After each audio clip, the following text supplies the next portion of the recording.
the obscure recesses of the dimly lit street, an ancient derelict structure loomed, enveloped in shadows and ensconced by an entanglement of unruly foliage. Deserted for decades, the eerie edifice bore witness to peculiar disappearances during the enigmatic events of the late 1970s. A perennial dare among neighborhood children who sought to test their mettle by venturing inside, enduring the unsettling silence before succumbing to a hasty retreat in sheer panic. However, Sarah stood apart from her peers. The enigmatic allure of the antiquated dwelling captivated her, drawing her toward its mysterious ambiance. On the eve of her 16th birthday, Sarah resolved to unravel the long-guarded secrets of the haunted domicile. Armed solely with a flashlight and an intrepid spirit, she slipped out through her bedroom window under the cloak of her parents' slumber. The full moon cast a feeble glow upon her path as she navigated the squeaky thoroughfare with purpose. The closer she came to the house, an unspoken foreboding tingled at the nape of her neck, an intuition of the foreboding history embedded within those crumbling walls. With a fortifying breath, Sarah grasped the rusted iron latch of the front door, its reluctant swing accompanied by a disconcerting creak, releasing a musty exhalation from the within. The beam of her flashlight pierced the oppressive darkness, unveiling a grand foyer ensnared by cobwebs and strewn with debris. Tentatively, she called out into the expansive emptiness, her voice reverberating against the desolation. Only the scuttling of creatures within the walls answered her. Undeterred, though her heart thumped vehemently, Sarah advanced into the foyer, coughing amid centuries-old dust stirred by her footsteps. Surveying the desolate surroundings, her light uncovered peeling wallpaper, desolate chambers, and a dilapidated staircase ascending to the upper echelons. A pervasive layer of grime cloaked every surface, and faint, ominous stains marked the decaying hardwood floors, remnants of some ghastly occurrence. Sarah's mind raced with visions of the unfathomable events that might have transpired within these walls. An unsettling sensation of being observed encroached upon her, causing the hairs on her neck to stand on end.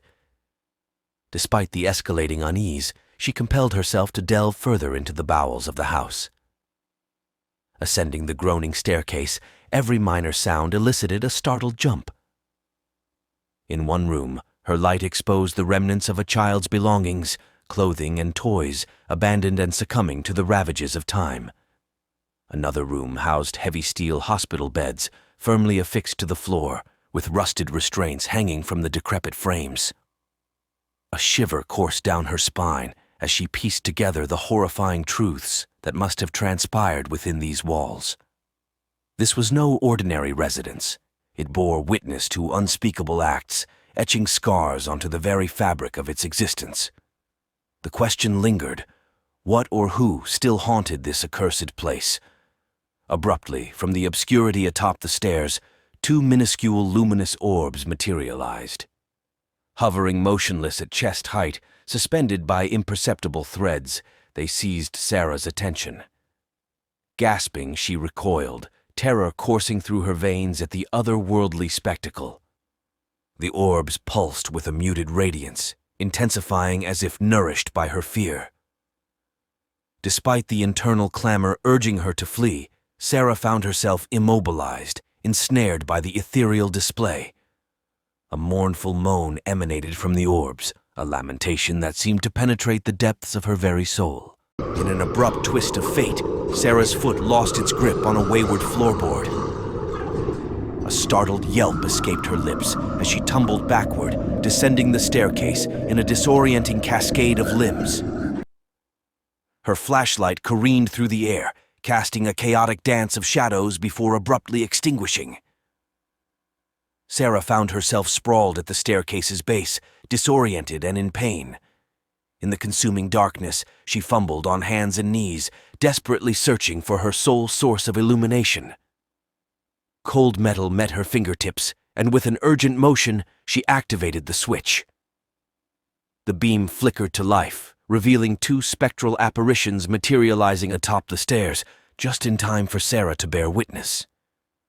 Gruesomely emaciated and decayed, these ethereal figures resembled walking corpses adorned in tattered nightgowns. One, an elderly woman, bore empty sockets where eyes should have been, with long, unkempt hair obscuring her face. The other, a child with a disturbingly wide grin splitting its skull-like head, both drenched in a reddish-brown stain. As the ghostly duo descended in eerie silence, Sarah screamed and scrambled backward. A frantic fight ensued through the expansive. Mansin the spectral pursuit unfaltering. Glancing back, Sarah witnessed their relentless progress, drifting through doorways and around corners.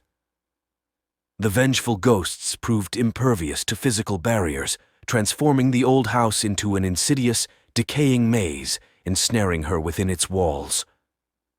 Finally bursting through cobwebbed French doors, Sarah raced across the overgrown lawn, slipping on slick grass.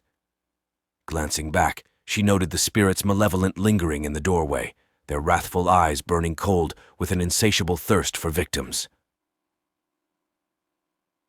The last 100 yards to the street was a sprint, Sarah fleeing even as distant screams and maniacal laughter echoed from the forsaken darkness. In the aftermath, Sarah attempted to dismiss the ordeal as a nightmare, spawned from an overactive imagination. Yet peculiar occurrences persisted, cold spots, flickering lights, and mysterious nocturnal sounds. Vivid dreams plagued her, beckoning her back to the cursed house. Alone one evening, the lights extinguished, Sarah witnessed the grotesque apparitions standing silently at the foot of her bed, illuminated by the rising full moon. Her blood-curdling screams roused her parents, finding her paralyzed with fear. As she recounted the events of that fateful night, skepticism gave way to concern. Sarah's mental state deteriorated, haunted by shadows and visions. Desperation led her parents to enlist the aid of a paranormal investigator, revealing an unsettling connection to the tormented souls of an asylum doctor and a young patient who met tragic fates within those walls. Cleansing rituals were employed to sever the malevolent tie and confine the spirits once more. Over the ensuing year, Sarah gradually regained her health and mental equilibrium. However, a lingering sense of change persisted. Even now, she attests that on certain full moonlit nights, the echoes of vengeful spirits beckon from afar. The dilapidated asylum concealing the eternal prowling of these ghostly entities stands as a haunting reminder. Sarah harbors the knowledge that, one day, they may find a way to escape anew, resolute in completing the ominous agenda set in motion so long ago.